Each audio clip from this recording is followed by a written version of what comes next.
Alright, so this is part 2 of me going over my mods.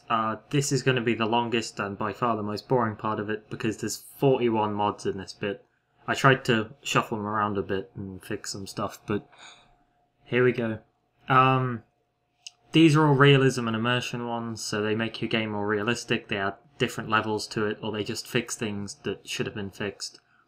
Training dummies and targets. You get skill points by hitting training dummies and targets, that's not hard.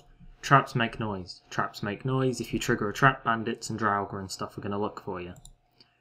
These guild requirements, then, you know when you go into Riften for the first time and Brynjolf approaches you and he's like, clearly you're some kind of thief, even if you've never stole anything in your life. This fixes that so that you have to have stolen a certain amount of stuff before he contacts you. Skyrim redone is a complete overhaul of the entire game, pretty much. It redoes all the perks, it redoes how skills level, it completely nukes a couple of skills out of the game. I recommend you read up on all the stuff it does if you want to get that. Alternate start, live another life. This means you don't start in Helgen getting your head cut off and a dragon saves you. That doesn't happen at all.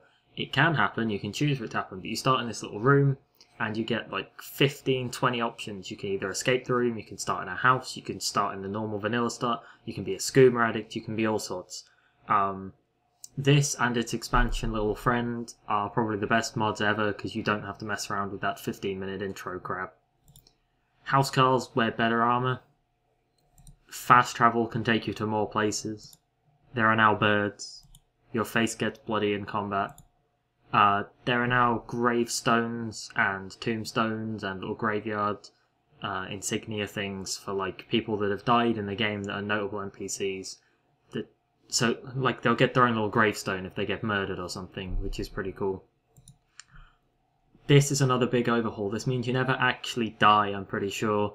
You just get put outside the dungeon that you just failed in, or you get taken to an inn and there's a healer there. Or you get kidnapped by the Forsworn and put in a cage, that kind of stuff. You have to tweak with the options a little bit because you don't want it to kill your follower when you get killed, but other than that, this is an amazing mod. It adds dogs to the game. All of these immersive mods, these just overhaul how certain things work. So Immersive Armors redoes all the armor values, it adds loads of armors.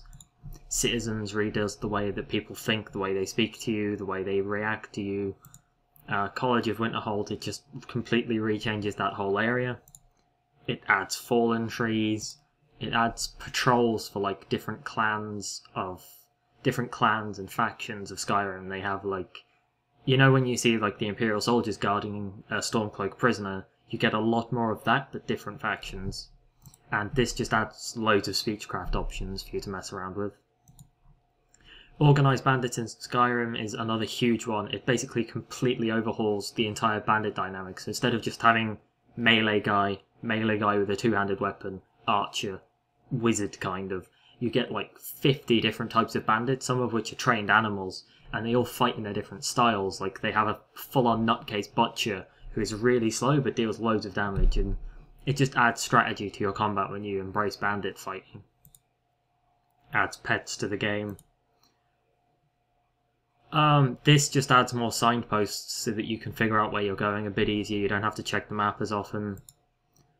This adds borders to the world map so that you can actually see which hold you're in, which combos with the one in the other video that depreciates how much bounty you have depending on what hold you're in and how far away you are. Wet and cold makes you look snowy, it makes you look wet, it adds drips to the screen, all that kind of stuff. It looks really cool. This adds loads of lanterns to the game so that if you have loads of ENB darkness mods and whatnot and have your darkness really low, it adds loads of lanterns to the roads, and there's another lantern mod that helps. This just means you can wear them yourself. Immersive Creatures adds hundreds of new creatures that are spawned all over Skyrim. My favourite one, when you get attacked by a pack of wolves, the little puppies are there as well, but you have to kill them, and that's kind of dark. This just makes waterfalls and windmills really big and really far away that you can see them, and they look really cool. This means that you need to eat and drink with realistic needs and diseases, and it also means if you get an actual disease like the rock joint, it actually cripples your character and you have to get it healed at a church thing before you go trying to fight anything, because if you do, you're fucked. Smash It Up just adds a purpose to all the windmills that you can interact with. It means you can now like start crafting things like wheat and flour, the frost salts, normal salt. Immersive weapons is, along with like this immersive armors, it just adds like 100 weapon mods, like different weapons that are spawned randomly around. You can loot them. They all look different. There's like scimitars, long swords, broadswords, all kinds of crap. Bandolier, whatever it's called. You get loads of little bags, pouches, satchels, vial holders, book holders, and you can craft them at stations, and then you can equip them to your character, so you have more carry weight, which is like the one thing everybody wants from their character, to be able to carry everything.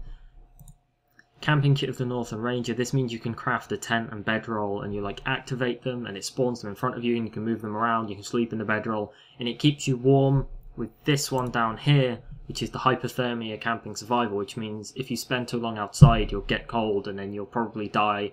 If you jump into icy cold water, you'll freeze up, you'll probably die. You can set it to a more casual mode if you want, which I usually do, but this combo of like Frostfall and realistic needs and diseases and all these combat overhauls with the Skyrim, this is like Skyrim on hard mode. It basically adds so much shit that you need to do to stay alive. Cloaks of Skyrim combos nicely with this Frostfall thing as well, because it keeps you from freezing to death quite helpfully. This is a huge overhaul as well. This completely redoes the entire way crafting works. So all items that are made, like all the recipes have changed, all the things that you can craft have changed, all of the stats on all the weapons have all changed. It like rebalanced the whole thing. It's pretty good.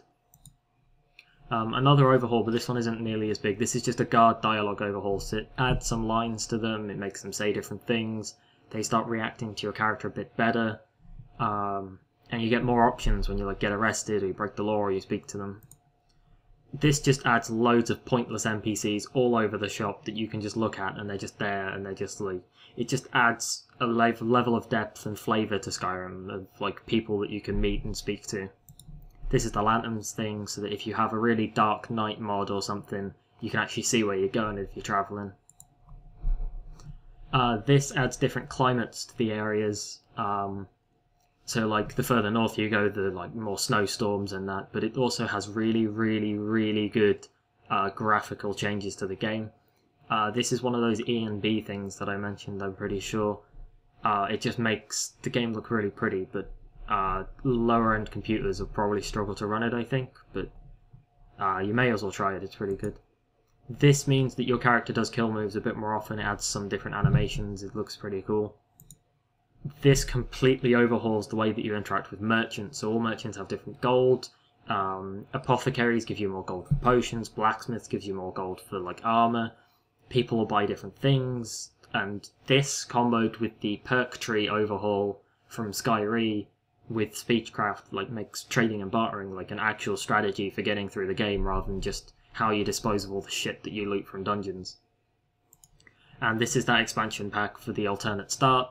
It literally just adds like 8 different starts to the already 15 different starts that I think it may as well have needed, but yep, that's everything I have to make the game more realistic and immersive, so there you go.